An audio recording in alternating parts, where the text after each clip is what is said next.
पूरी दुनिया में इस वक्त सबसे बड़ा मौजू जो बना हुआ है वो हिंदुस्तान जो ईरान के ऊपर अमेरिका और इसराइल का हमला है। उसमें अब तक की जो मैं आपको चीज़ा अपडेट है वो दे दूं। अमेरिका और इसराइल ने ईरान के 153 शहरों पर हमले किए और 504 मकामात को निशाना बनाया।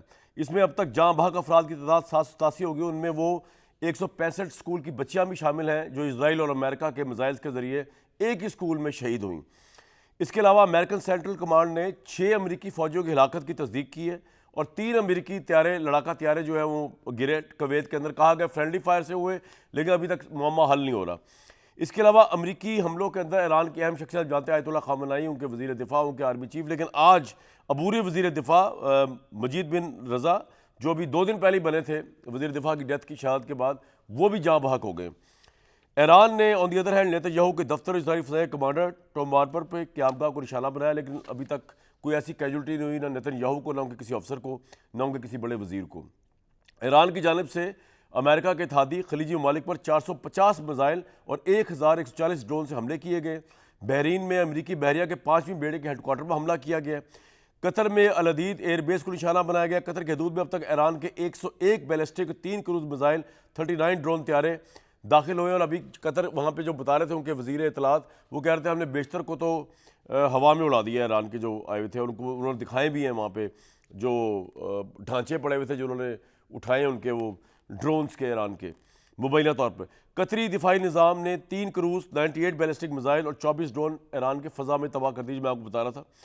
इसके अलावा ईरान की जानिब से कतर एनर्जी की तनसीबात पर हमला किया गया, जिसके बाद कतर एनर्जी ने LNG की पैदावार पूरी दुनिया के लिए रोक दी है।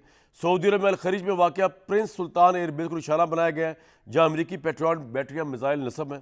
सऊदी अरब की सबसे बड़ी ऑयल रिफाइनरी पर ड्रोन हमले किए गए। अगरचे ईरान कह रहा हमने नहीं किए, तो समझ नहीं आ रहा फिर किसने किए। इराक में ऐन अल असद और उर्दुन में मौफ़िक अल सती एयरबेस पर हमले किए गए। मुतबा UAE में अल जफरा एयरबेस पर मिसाइल और ड्रोन हमले दागे गए हैं। बड़ी इंटरेस्टिंग बात यह कि रूस ने सवाल किया है अमेरिका से। रूस के वज़ीर ख़ारजा ने कहा है कि अमेरिका हमें बताया कि आपका वर्ल्ड का व्यू क्या, आप चाहते क्या हैं भाई। और इसके अलावा पुतिन ने जो है वो मिडल ईस्ट के ममालिक के साथ बातचीत की है और रशिया ने अपने आप को ताउन के लिए पेश किया है, अपने आप को इस चीज़ के लिए पेश किया है कि जनाब हम जो है वो पीस के लिए ईरान से बात भी कर सकते हैं, मिडल ईस्ट से बात भी कर सकते हैं और बाकियों से बात भी कर सकते हैं। इस सारी सूरत हाल में सबसे बड़ी सिचुएशन जो हक में निकल रही है वो रशिया के है, वो मैं आपको आगे चल के बताऊँगा। इस वॉर की एक इकनॉमिक प्राइज़ है। अमेरिका, वैसे तो अमेरिका पे कोई प्रेशर नहीं है इस वक्त, अमेरिका पे ना UN का, ना इंटरनेशनल लॉ का, ना अमेरिका पे रशिया का, ना चाइना का। अमेरिका जो चाहे दंदनाता फिरे। एक प्रेशर अमेरिका पे है, वो है इस वॉर की इकोनॉमिक कॉस्ट का।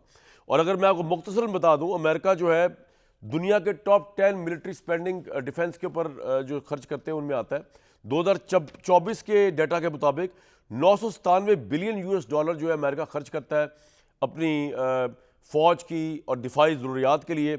ये चाइना से भी 3 गुना ज़्यादा है, ये रशिया से कुछ 4-5 गुना ज़्यादा है अगर आप देखें लिस्ट के अंदर। लेकिन अमेरिका को अपनी ये जो इसने वॉर्स की हैं 2001 के बाद से, इसका बहुत भारी कीमत भी चुकानी पड़ी है। अगर मैं सिर्फ आपको 2001 में ले जाऊँ, जो अमेरिका की वॉर की कीमत थी, अमेरिका ने जो इराक और सऊदी अफगानिस्तान के अंदर अटैक किए, तो 2001 से अब तक 5.8 ट्रिलियन डॉलर जो है अमेरिका के ज़ाया हुए अफगानिस्तान और मिडिल ईस्ट के कॉन्फ्लिक्ट्स के अंदर। अगर हम चले जाएं, ये 36 घंटे का जो अटैक लास्ट जून 2025 में ईरान की न्यूक्लियर फैसिलिटी उड़ाने के लिए अमेरिका ने किया था, तो अमेरिकन टैक्स पेयर जो चीख रहे हैं उनका 2025 बिलियन डॉलर सिर्फ इस काम में लग गया था। ये जो एक 36 घंटे का अटैक था ईरान की फैसिलिटीज़ के ऊपर।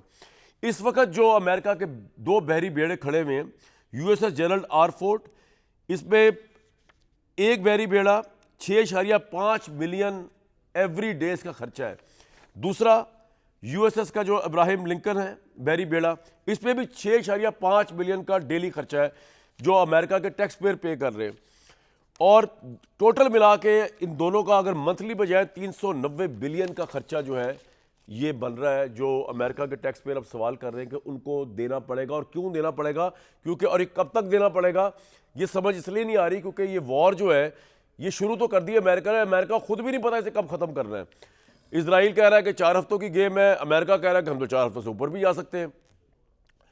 एक बड़ी इंटरेस्टिंग बात जो अमेरिका के सहाफ़ी टकर कार्लसन ने की है, उन्होंने ये कहा, टकर कार्लसन ने उन्होंने बड़ा इंकशाफ किया है। उन्होंने कहा है कि सऊदी अरब वगैरह के अंदर जो है बेसिकली मोसाद के एजेंट हैं। ईरान अटैक नहीं कर रहा है इनके ऊपर, ईरान ने कुछ नहीं करना है इनके साथ। ये मोसाद के एजेंट्स हैं जिनका काम ये है कि सऊदी अरब के अंदर, कुवैत के अंदर यहाँ पर बम्बारमेंट करें या बॉम्ब एक्सप्लोड करें या टेररिज्म करें और इल्ज़ाम डल जाए ईरान के ऊपर, ताकि इन मुल्कों के भी आपस में वॉर शुरू हो जाए। ये एक इंटरेस्टिंग तरीन डायमेंशन है इस वॉर का। ज़रा अमेरिकन सहाफ़ी क्या कह रहा है वो सुन लेते हैं। ये तो आपने सुन लिया, लेकिन अब आबनाए हरमस जो है वो बंद कर दिया ईरान ने, और ये भी इसलिए भी इकोनॉमिक कॉस्ट को अमेरिका और दुनिया के लिए इस वॉर की कीमत को बहुत बढ़ा दिया है। मतलब इस वक्त स्ट्रेट ऑफ हॉर्मस जो बंद हुआ है उससे पूरी दुनिया जो है वो हिल गई है। आलमी मंडी में खाम तेल की कीमतों में 10 से 13% तक इजाफा हो चुका है। इसके अलावा अगर आप देखें स्ट्रेट ऑफ हॉर्मस की तंगी की बंदिश जारी रही तो तेल की कीमतें $150 फी बैरल तक पहुंच सकती हैं। इसके अलावा अगर आप देखें तो दुनिया की 20% तेल और 25% LNG की सप्लाई इस वक्त रुकी हुई है। सऊदी अरब, UAE, कुवैत और ईरान से तकरीबन 21 मिलियन बैरल तेल की तहसील इस वक्त सुस्त हो चुकी है, ख़त्म हो चुकी है। कतर की शिपमेंट्स बंद। यूरोप में गैस की कीमतें एक दिन में 35% बढ़ गई। उनको समझ नहीं आ रहा कहाँ से लाया जाए, क्योंकि ट्रांसपोर्ट तो रुक गई है, उसको ईरान ने रोक दिया है। आलमी महंगाई अगले 60 दिनों में 2% तक बढ़ सकती है, जो कि बहुत बड़ी है। चीन, जिसकी अपनी तवानाई का हिसार टोटल मिडल ईस्ट के ऊपर होता है, उसकी इंपोर्ट आइटम 70% ऑयल पे है, इंपोर्टेड ऑयल पे है। 40% मिडल ईस्ट के ऊपर है जो वो मंगवाता है इराक से और कुवैत से, और वो दोनों जो है सप्लाई लाइन इस वक्त जो है वो ईरान ने रोक दी हुई है।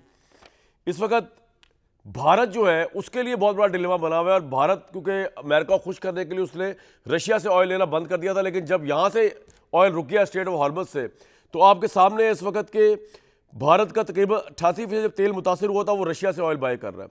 और जब वो रशिया से ऑयल बाय कर रहा है तो ये सिचुएशन रशिया के लिए तो बहुत ज़बरदस्त है, लेकिन अमेरिका के लिए बड़ी परेशान कुन है।